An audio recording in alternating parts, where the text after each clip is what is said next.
And to wrap up our look at Fatal Fury 2, we have the Japan exclusive Game Boy version, Neto Garo Densetsu 2, or Dead Heat Fighters Legend of the Hungry Wolf 2.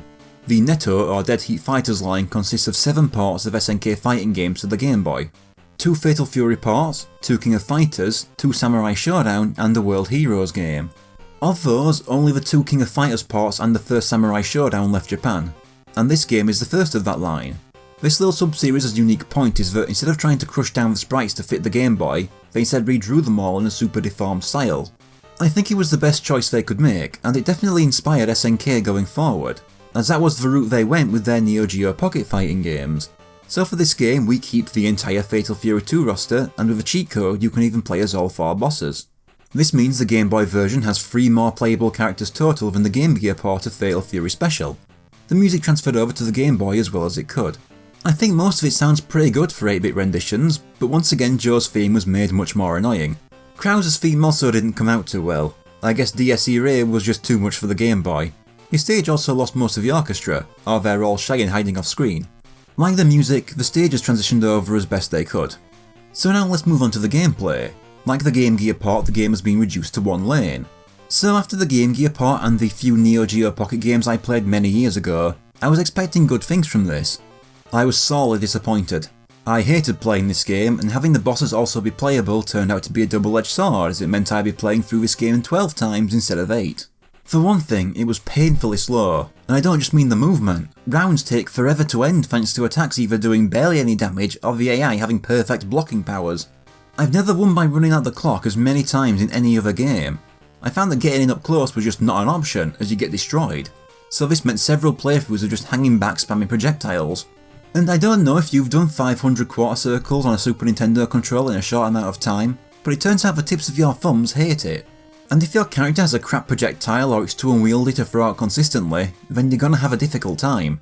You just have to try and fight anything that trips the AI up consistently. You know things are fucked when getting a throw is a bad thing, because I'd finally pinned the AI in a corner with repeated punches they couldn't get out of, and that throw just freed them. Thought Billy was bad in the arcades? The area's a fucking nightmare. Many times I was stuck on him alone for about 20 minutes. Many playthroughs took around 80 minutes of wrecking my fingers and having no enjoyment along the way. If I have just one thing to praise, it's that once again entire movesets were carried over and made to fit in the Game Boy's 2 buttons. But I'm drawing a blank on anything else to say. Maybe I should have included this in the vanilla Fatal Fury 2 video. This came out after Special, and I just didn't want my first time covering the playable bosses to be this. I thought I'd have more with over 12 hours of recorded footage built up. I guess let's finish it.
So with that, we can now properly say goodbye to Jubei and Axel, as we will not be seeing them on any more rosters, though there'll still be plenty of cameos.